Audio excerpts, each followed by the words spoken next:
We're 101 hectares of grazable land, and then there's 89 acres of support block where we're growing grass and maize. And we could graze some of that if we wanted to, but there is a few roads to cross in that, and they are quite major roads, so we don't.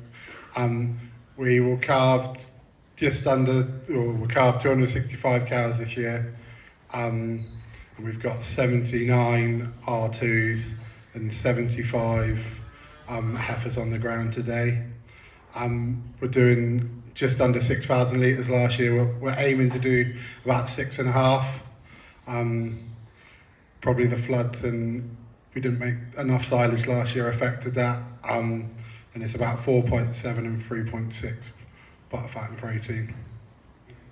We're 265 cows, autumn calving in a 9-week block, calving outside on standing hay, and then self-feeding on grass and maize, and then we mix rape meal in with the maize, and that's what a pile of this is here. So that's. What's your ideal cow? So we're obviously, it was traditionally like an Irish crossbred cow. It's probably like 600 to 650 kilo.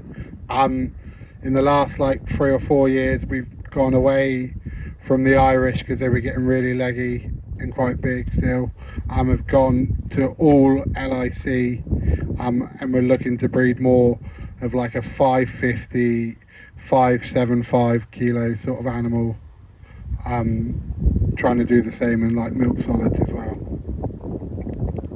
What's your thinking around that? Why that move? So this concrete sleeper track, as nice as it looks, does take an hour for the cows to walk to the very furthest paddock. So that can be a lot of walking if we end up doing that walk like twice a day, or if the grazing, if I've cocked up the grazing, they have to go back there 4 times. That's a lot of walking for them. And also, when it floods out here, the water will be about this high on the post. So we don't want a big heavy cow coming out here and grazing it just after it's flooded. Obviously we're not grazing it the next day after it's flooded, but if we can get out on some of these fields about 10 days after the flood's gone, so having a lighter cow is obviously helping that as well, getting out here earlier.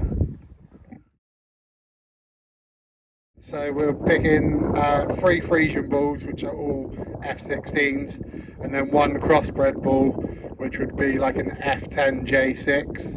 So still quite Frisian-y, but yeah, a little bit of Jersey in there. Basically, we are just putting those bulls on the taller cow when she comes in the AI race.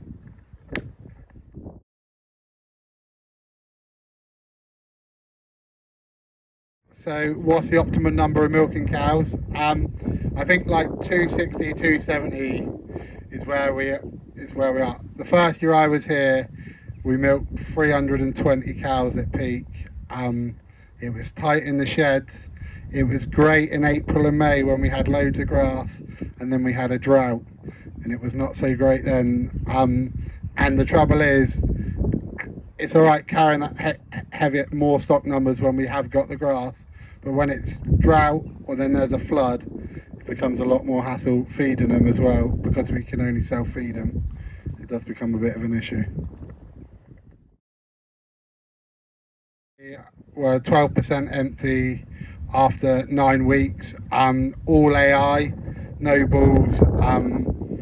We went from a 12-week block to a 9-week block, and the quickest way to do that is what we did. We stopped serving after 9 weeks. For 2 years we said we were going to be a 9-week block and sell the last 3 weeks. But what you do, you always keep those last few cows and you never sell them. So the easiest way to not keep those cows is just don't serve them, they don't get in calf, and then they're not here. So we are very strict with that, rightly or wrongly.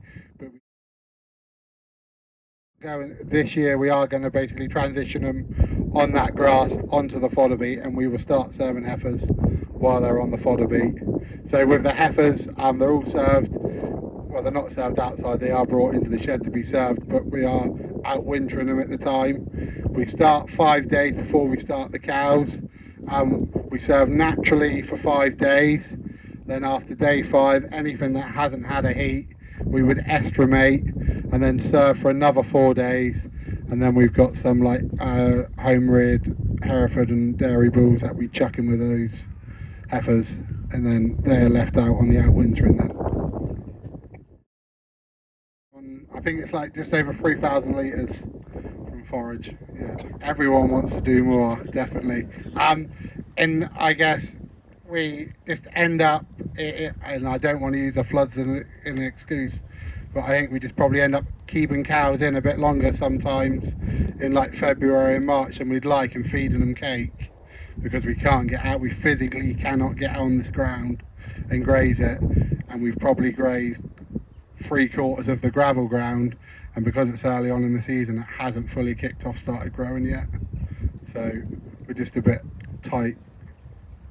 One of my challenges, and so I facilitate the group that Josh is in, one of my challenges to them is that on autumn carver it should be 550 kilos of milk solid, so that's your 1 for 1 on a tonne or lesser concentrate.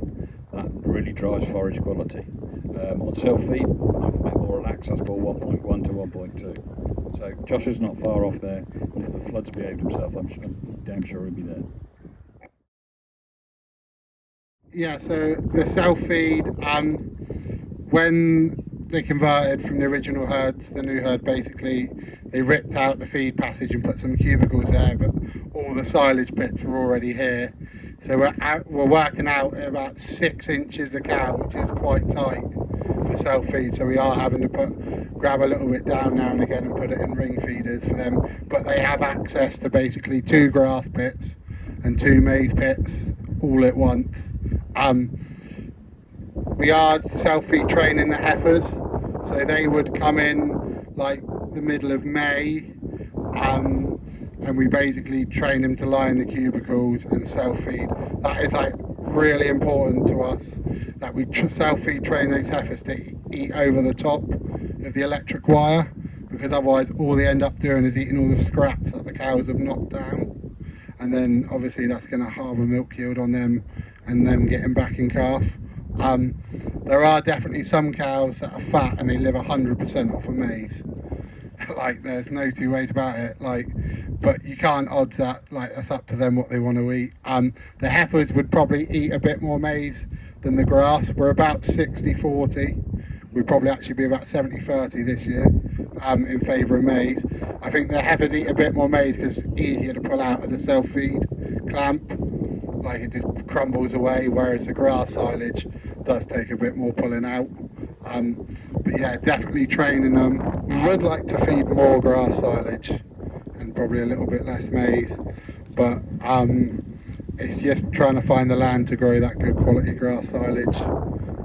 There's a lot of houses being built around here, so actually all that good land is getting sucked up from that, but I think we could just do a little bit of a better job if we were more 50-50 rather than like 60-40.